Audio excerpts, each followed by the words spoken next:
Alright guys, are you ready for the third and final video about paganism? So hopefully you've watched the other two videos before this and you know what I'm talking about when I say paganism. If you've not done so, let's go do that. So the pagan calendar for holidays, which is what we're going to talk about here, and celebrations or observations of ritual follows what's known as the Wheel of the Year. So it's a way at looking at the passage of time as a cycle that's continuous, or as a circle that keeps on going and it doesn't have an end. So it begins with the celebration of Yule up here in December.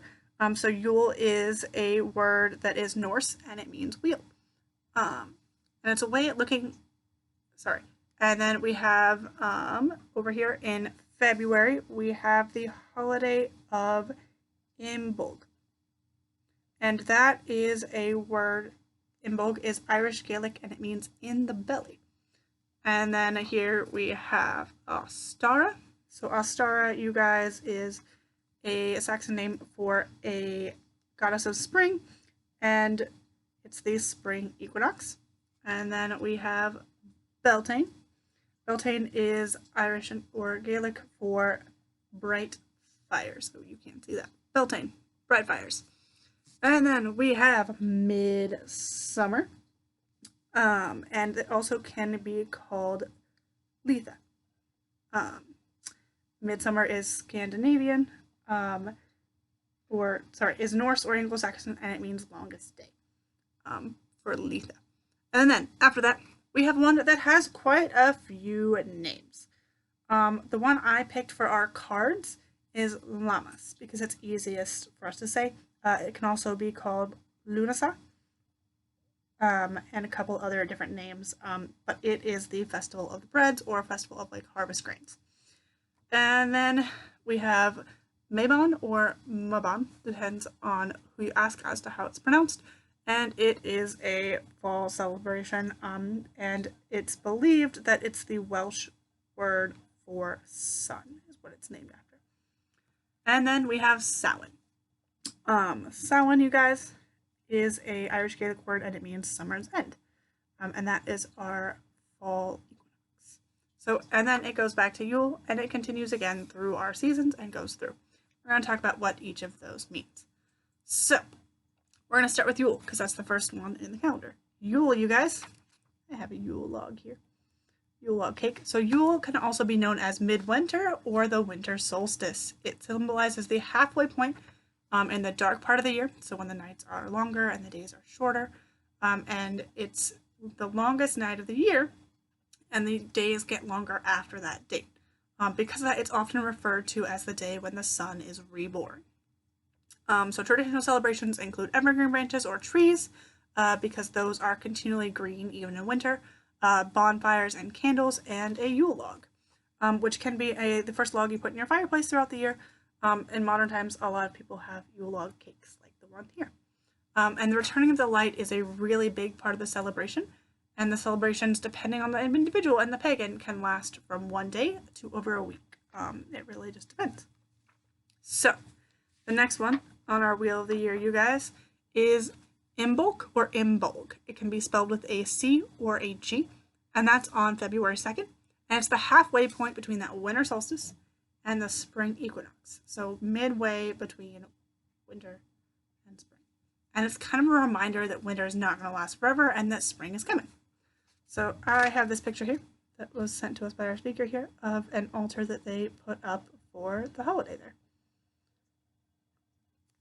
Some pagans on this holiday can choose to focus on the Celtic goddess of Brigid or on simply welcoming the longer days by lighting candles.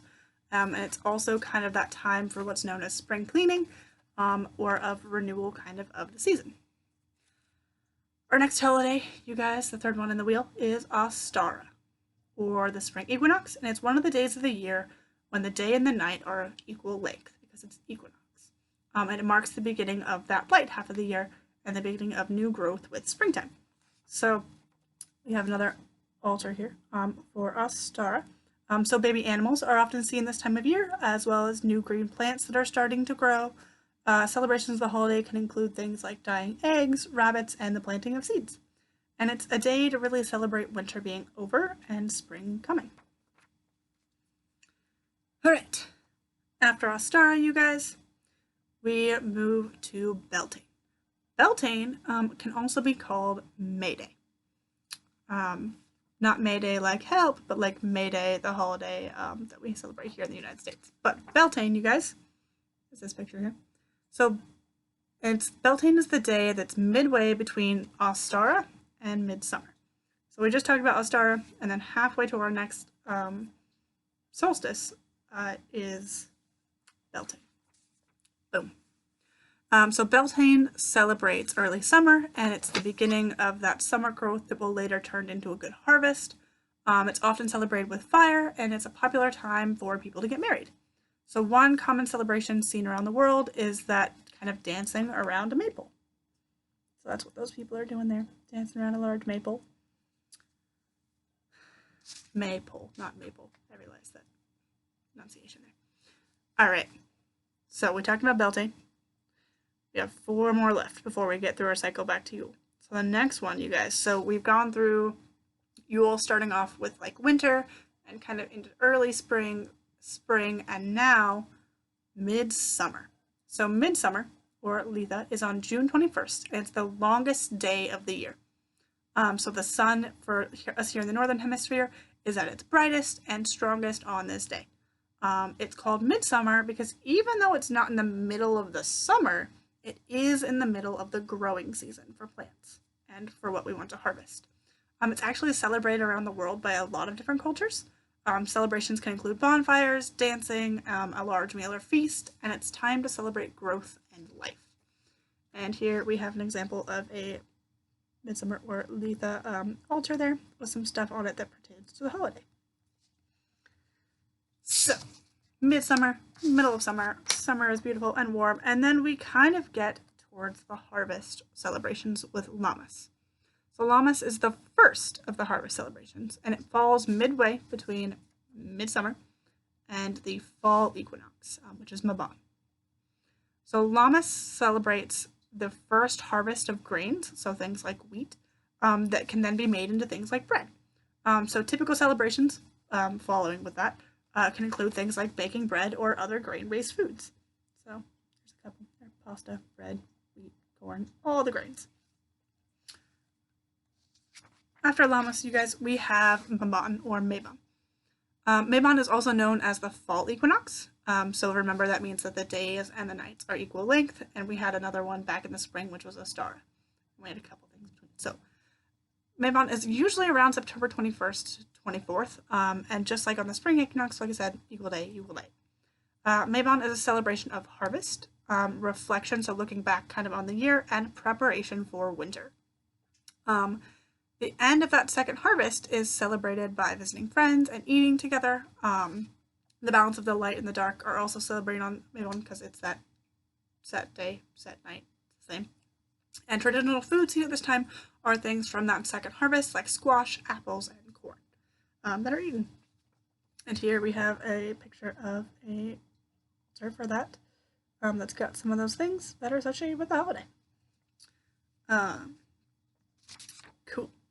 Our last one, you guys, is Samhain. Samhain is on October 31st, which is also celebrated commonly here in the United States as Halloween. As we also talked about, you guys, it also falls close to Day of the Dead that we talked about earlier this year. But Samhain is a pagan holiday, and it's the midway point between that fall equinox of Maibon and the winter solstice, which is Yule. It's a turning point for the season, and the summer is done. It's over. Which, if you remember our weather around Halloween this past year, is accurate. It is not summer weather. So Samhain celebrates the end of the harvest, and it's a change kind of into that quieter time of winter. So in the summer and the spring, you know, it's pretty active. You're out doing things because the weather's nice. Winter is a quieter time. And that's kind of what Samhain does. And then it's also time of reflecting on the past year and for remembering people who have passed away, either in that year or in years previous. So those are all of our holidays. For Samhain, you guys, I did a raven and a pumpkin. Yay. So that completes, you guys, our whole wheel of the year. So after Samhain, you guys, we would be back up at Yule, and it would continue on through each year, cycling through the different holidays. If you guys have any questions over any of the holidays, let me know. We do talk about them as they come up, like we talked about Yule this past Christmas. Or we talked about Yule around Christmas time this past year, and all the different holidays that happened in December. So, thanks for watching with me, guys. Hope you enjoyed learning about paganism.